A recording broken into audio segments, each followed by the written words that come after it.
ni Basti. Hi, good afternoon sa inyo. Good morning, good evening, good day. Kung nasa mga parte kayo ng mundo at welcome sa panibagong vlog. So nakapag-merienda na ako, kakalabas ko na sa trabaho. Anong oras na? Ayan o. 6:30 na. So, panibagong vlog, di ba? Yung mga in-upload kong mga vlog, tatlo yata yung in-upload ko na vlog na late yun, late mga nakarang linggo yun. So, meron nang dumating na card, oh. Oops, nakita ba? And, ayun nga, pupunta kami ngayon sa ate ni Mrs. At meron kaming isa-celebrate na konting, yung isang barkada namin ay uuwi ng Pilipinas. Medyo magtatagal siya doon. So, despedida.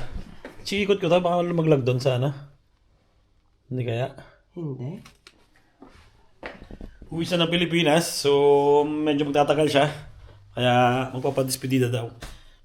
Tama-tama naman, wala kaming mga trabaho bukas. Kami tatlo lang pala ni na Marcos tsaka ng bunso namin. Si Mrs. pala pinapasok ng amo. Kasi nagse-celebrate sila ng isang santo dito na sikat na santo dito. So dito lang daw yun sa lugar na ito, sa Perugia, Italy. At ayun, wala kaming pasok bukas. Kaya pahinga. Tapos Webes pa. Meron pang market dito. Makapag-gala-gala pa kami. Oops, meron pa pala akong dito. Nag-medical kami kanina sa trabaho. Kinuhanan ako ng dugo. Kaninang umaga pa to. Yan, wala napansin ulit na hindi ko pa pala natanggal.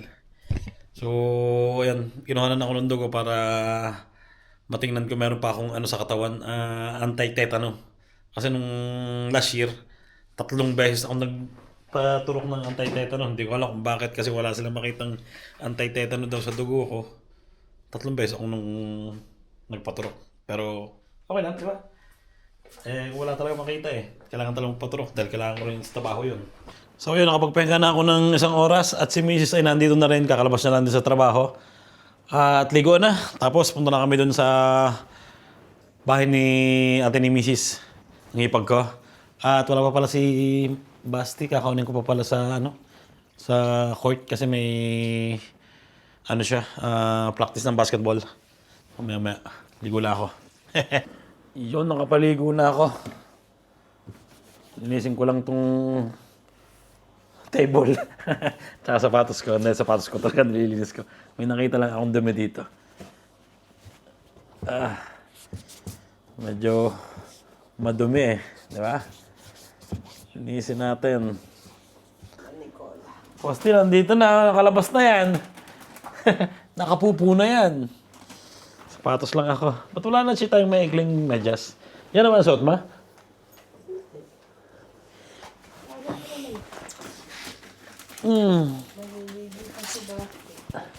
Bukas na maligo yan.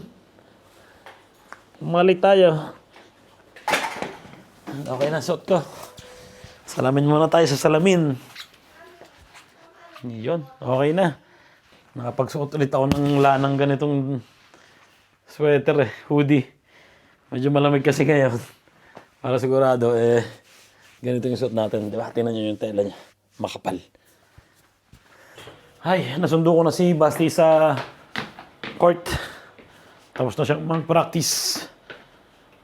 Okay na rin yung regalo para sa Sunday. Ciao, ciao! Maaga naman kami babalik, okay? Ready na kami. Si Basti, si Mrs. at ako. Let's go.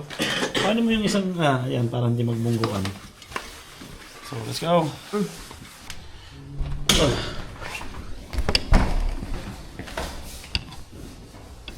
Wow, suot na naman ang kanyang jacket. Ay, nalimutan ko. Hindi na nawala yung mancha na. Ha? Nawala yung mancha? Yan, nandiyan pa rin yung mancha. Naabot kami ng ulan. Nalimutan namin magdala ng payong hindi namin alam na uulan pa. So yun, inabot to. Basang-basa kami. Yan si Mrs. Hey. Pero mga naka-jacket naman kami, wala namang problema yun. So pupunta na nga kami ngayon sa bahay ni ate ni Mrs. So let's go. Nakakuha kami ng train. Tapos pag uwi namin, susunduin kami ni Kuya.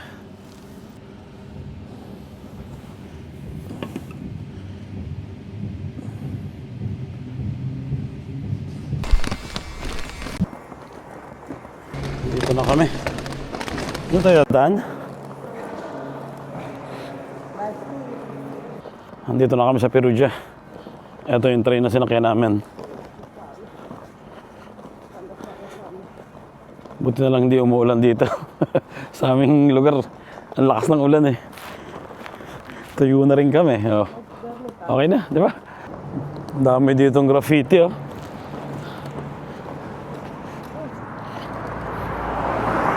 Shortcut, shortcut!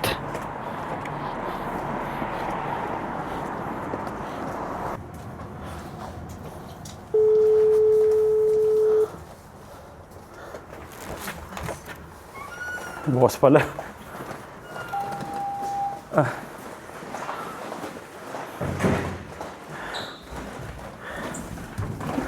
Oh my God. Grabe.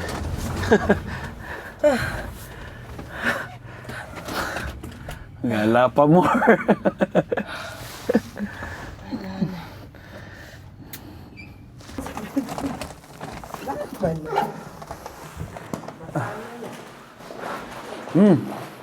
Amoy prito. Grabe.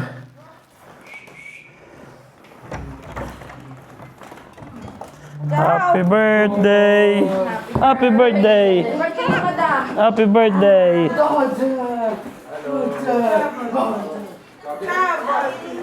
Oh, ciao Ninang. Ah, ciao Tia. Ciao. Wow! Kain na. Mamimiss ka na, Irish, pag umalis ka. Ngayon pa nga lang eh. Lo, hindi ka nagdala. Lagi ko bumalik. Naghihirap ng aking loob eh. May lugaw, oh. Nakain ka ng lugaw? Ha? Ikaw? Ako na finito. Grabe ang pagkain, no? Bigat ka! Dikwa. Sa picante, amore. Gusto mo? Mama! Kumain ka na! Papas pa ng bunganga ako. Paano? Sarap ng lugaw. Mga lugaw. Tayo ulit magkakasama, guys. Pasko pa naman yan muna. Hoy, kumain kayong kanin. May podo, oh. Ay, andito na kami sa bahay. Medyo malamig pag ganitong oras. 1:30 na ng madaling araw. So, si Mrs. tulog na kasi may trabaho pa siya bukas. At ang dalawang bata tulog na rin. And, ayun, tapos na yung aming pagpunta sa despedida ng kaibigan namin. So, sa Lunes pa naman yung uwi niya. Ang problema lang, siyempre magpapahinga siya ng susunod na araw na, di ba? So, magpapahinga na rin kami at kita-kits na lang tayo sa susunod na vlog. Ingat palagi. Pagod na. At maganda naman dun bukas walang trabaho. So, another vlog, di ba? Dito ko na tapusin yung vlog namin ngayong araw na to. Sana nang-enjoy kayo. Ingat palagi at God bless sa inyo lahat. Ciao!